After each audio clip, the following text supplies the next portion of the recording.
O suposto caso que deu início a uma guerra de 100 anos. Quando a infidelidade abalou a dinastia capetiana na França, princesas foram trancadas e cavaleiros foram esfolados vivos. Pesada é a cabeça que usa a coroa. Escreveu William Shakespeare. Para 3 jovens mulheres no início dos anos 1300, ser nora de um rei podia ser igualmente oneroso, especialmente quando o soberano era o implacável Filipe IV, da França. Como muitos reis antes dele, Filipe IV estava focado na questão de sua sucessão. Sua dinastia, os Capetos, governava a França desde os anos 900. E para garantir sua continuidade, Filipe arranjou casamentos estratégicos para seus filhos, visando alianças políticas e a geração de herdeiros. Seus 3 filhos se casaram com nobres francesas, e sua filha Isabel casou-se com o rei Eduardo II da Inglaterra. Mas todos os seus planos desmoronaram em 1314, quando seus filhos e noras foram envolvidos no escândalo da Torre de Nesle. O caso não apenas levou à tortura, prisão e possível assassinato de uma das princesas, como também desencadeou uma crise de sucessão em França que daria início à devastadora Guerra dos 100 Anos. Casos ilícitos. As esposas dos 3 filhos adultos do rei Filipe vinham da região vizinha da Borgonha. Luís, o futuro Luís V, casou-se com Margarida, filha do duque da Borgonha. Filipe, o futuro Filipe V, casou-se com Joana, filha do conde da Borgonha. Por fim, Carlos, o futuro Carlos IV, casou-se com a irmã de Joana, Branca da Borgonha. Apenas um desses casamentos é descrito como feliz. Mesmo para os padrões dos casamentos dinásticos, a união de Margarida com Luís era fria. Carlos era autoritário com Branca. Somente Joana parecia estar felizmente casada com Filipe, um laço que mais tarde a pouparia dos destinos miseráveis de suas cunhadas.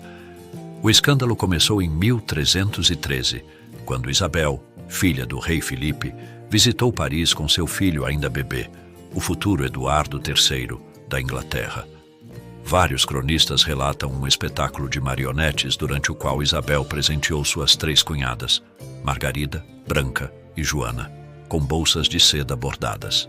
Numa visita posterior à sua terra natal, Isabel percebeu que 2 cavaleiros que acompanhavam suas cunhadas, os irmãos Felipe e Gauthier d'Aunay, estavam usando aquelas bolsas bordadas presas aos cintos. Disse que Isabel viu nessas bolsas um sinal de um possível caso ilícito entre os cavaleiros e suas cunhadas, e alertou seu pai em 1314. Sozinhas, as bolsas dificilmente seriam prova suficiente de adultério.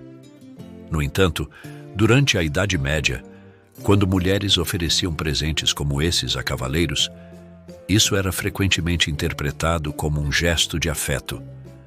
Ainda assim, o rei precisaria de provas mais contundentes. Filipe IV ordenou que homens espionassem suas noras e os 2 cavaleiros. Logo recebeu relatos de que as 3 mulheres estavam se encontrando com os 2 homens na Torre de Nesle, uma torre de vigilância às margens do rio Sena, no centro de Paris. As 3 princesas foram vistas entrando e saindo da torre, mas apenas 2 delas, Margarida e Branca, estavam de fato tendo casos amorosos com os cavaleiros. Os 2 irmãos d'Aunay foram presos e encarcerados. Sob tortura, confessaram o caso amoroso em 19 de abril de 1314. Margarida e Branca foram aprisionadas na fortaleza de Château-Gaillard, na Normandia. Embora Joana não estivesse envolvida sexualmente com os cavaleiros, foi acusada de ser cúmplice e encarcerada em Dourdan, próximo a Paris. Ainda assim, ela manteve o apoio do marido, que nunca a repudiou. Pesando os fatos. A maioria dos historiadores acredita que os casos realmente aconteceram, embora haja discordâncias entre os estudiosos. Diversas fontes primárias documentaram o escândalo da Torre de Nesle. Entre elas estão as crônicas do Conde de Flandres, a Crônica dos Reis da França, de Guillaume de Nangy, um monge da região de Paris, e a Escala Crônica, escrita por um cavaleiro inglês. Essas fontes se contradizem quanto à cronologia dos eventos, o que dificulta ter certeza sobre quando exatamente cada fato ocorreu. No entanto, ao cruzar essas crônicas com os registros da Casa Real, é possível montar uma linha do tempo aproximada. Um ponto controverso para diversos historiadores é que os irmãos D'Aulnay resistiram à tortura por vários dias, o que leva alguns a acreditar que foram falsamente acusados e tentaram manter sua inocência. As crônicas do Conde de Flandres apresentam uma interessante teoria conspiratória. As princesas e os cavaleiros seriam inocentes e teriam sido incriminados pelo principal ministro de Filipe IV, Enguerrand de Marigny. Mais tarde, ele foi acusado de feitiçaria contra o rei e enforcado. A maioria dos historiadores, contudo, aceita que Margarida e Branca realmente cometeram adultério. Princesas e rainhas. Após serem condenados pelo rei em um julgamento secreto, os cavaleiros foram executados. Os relatos variam quanto aos detalhes exatos de suas mortes, mas todos são extremamente cruéis. Alguns dizem que eles foram esfolados vivos e que suas partes íntimas foram decepadas. Foram decapitados e seus restos mortais expostos publicamente. O destino das mulheres não foi tão violento quanto o dos cavaleiros. Margarida e Branca foram julgadas e consideradas culpadas de adultério. Tiveram as cabeças raspadas e ambas foram sentenciadas à prisão perpétua em celas subterrâneas no Château Gaillard. Por saber 2 casos, Joana foi punida com prisão domiciliar no Château de Dourdan. Margarida permaneceu presa, mesmo depois de se tornar rainha da França. Filipe IV morreu em novembro de 1314 e o marido de Margarida o sucedeu como Luís X. Mas, em abril de 1315, ela estava morta. E Luís se casou novamente apenas alguns dias depois, o que gerou suspeitas de que Margarida havia sido assassinada, possivelmente estrangulada. Após 8 anos no Château Gaillard, Branca foi libertada. Seu casamento com Carlos permaneceu válido até maio de 1322, quando o Papa concedeu a anulação. Seu destino final é desconhecido. Muitos acreditam que ela passou os últimos anos de vida em um convento na abadia de Malbuisson, onde teria morrido por volta de 1326. Apenas Joana escapou de uma punição prolongada. Filipe permaneceu ao seu lado e garantiu sua libertação. Quando ele iniciou seu reinado como Filipe V, em 1317, Joana tornou-se rainha. Seu marido morreu em 1322 e ela viveu ainda por mais 8 anos, falecendo em 1330. Mas a sombra do escândalo da Torre de Nesle também pairou sobre Filipe V, e a linhagem dos Capetos se aproximava da extinção.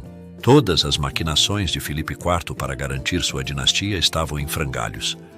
Quando Luís V morreu em 1316, seu sucessor infantil João viveu apenas 5 dias.